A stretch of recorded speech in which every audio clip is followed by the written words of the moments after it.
Let me straight away start with the finding of TANDI, which is the initiative taken by IFPRI. This is tackling the agriculture, nutrition disconnect in India. The basic finding is that the impact of accelerated economic growth on the nutritional status in India has been very much short of the expectations on the basis of global experience.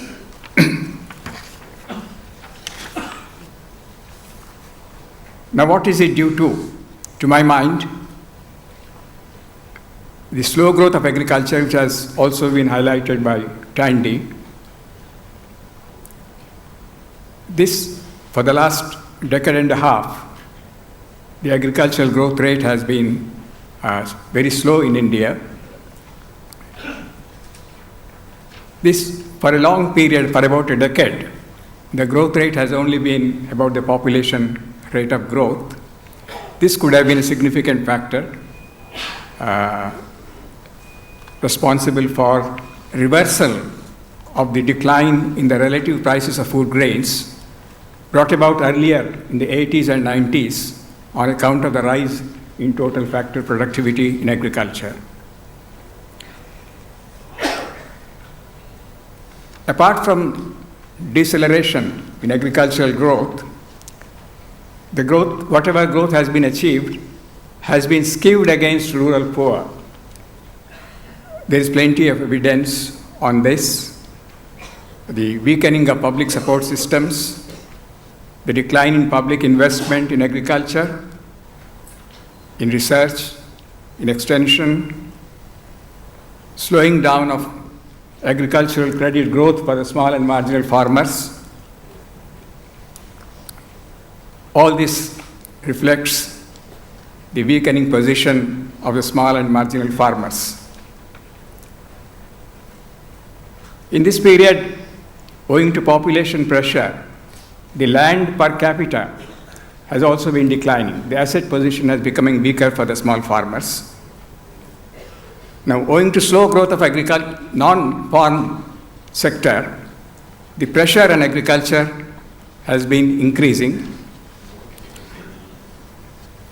Now, agriculture has not benefited fully from the much talked about demographic dividend because of the outmigration of adult male labor, which has of course led to increasing feminization of agricultural labor force. Now, this is happening in the absence of property rights and land for women, their literacy rates being low, and the absence of gender-sensitive public support systems like research and extension particularly, which continue to be male-dominated. Now, all this may have resulted in low productivity and income, while at the same time increasing the birth burden on the already malnourished women farmers. Now, some of the recent evidence does indicate that the agricultural growth may have been skewed against the rural poor.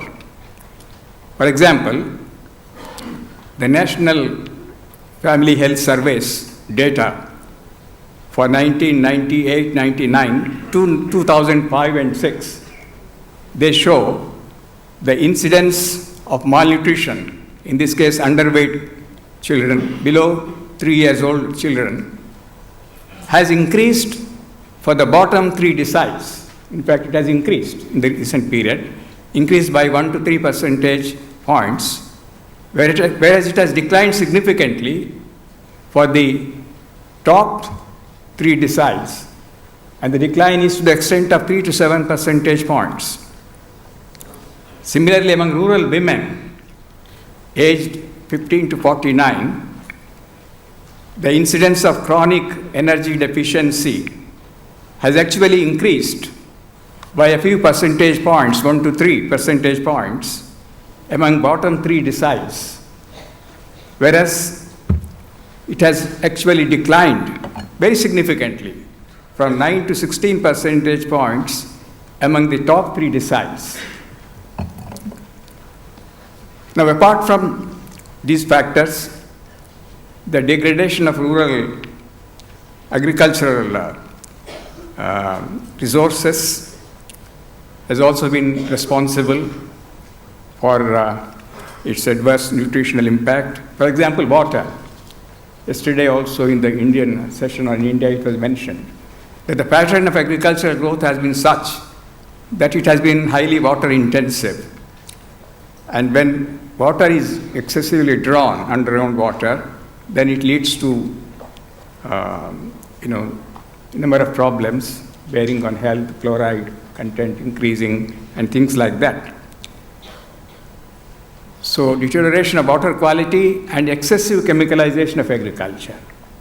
Now these have led to the deterioration in the quality of agricultural products, and the direct impact on the health of the farmers also has been adverse.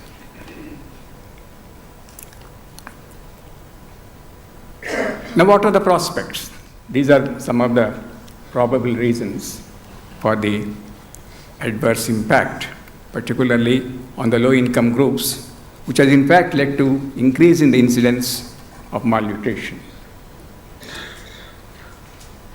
In the prospects, I don't want to elaborate on the need for stepping up agricultural growth, which has to be environment friendly.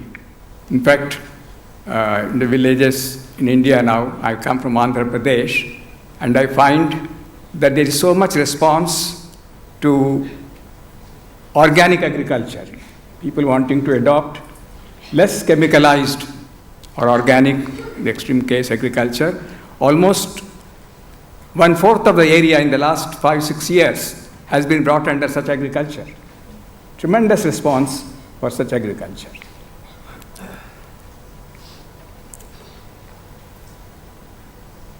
And also, the demand for clean drinking water has increased tremendously in the villages. So that also shows how they are really hard-pressed by this need. Now, given this, that rate of growth has to be stepped up in an environment-friendly way, I see 3 major sources for making an impact on the nutritional status. One, the diversification of agriculture. I'm basically drawing upon the IFPRI studies in South Asia that itself is based upon the East Asian experience. The second is the strengthening of women farmers because of increasing feminization of agriculture also.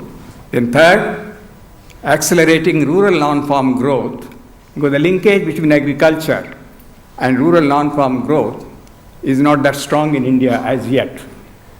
That's very important because ultimately it is a rural non-farm growth which is going to be responsible for raising the incomes and standards of living of the rural poor. At the moment, rural non-farm sector accounts for only about or less than half of rural output and less than 1/3 of rural employment, and any increase in the rural non-farm sector is going to give higher employment with higher wages for the rural poor and more stable income over a period of time. That will also improve the rural agricultural wages. So this is the third important source. Now, diversification of agriculture suits small and marginal farmers because these activities are land saving and labor using. Although they are demanding on inputs and for risk mitigating measures. Then the public support systems have to become more gender sensitive. At the moment, the institutional credit is very much linked to titles to land. So this has to be de-linked now for the women farmers to avail of more credit. The extension services now, as I said, already male-dominated.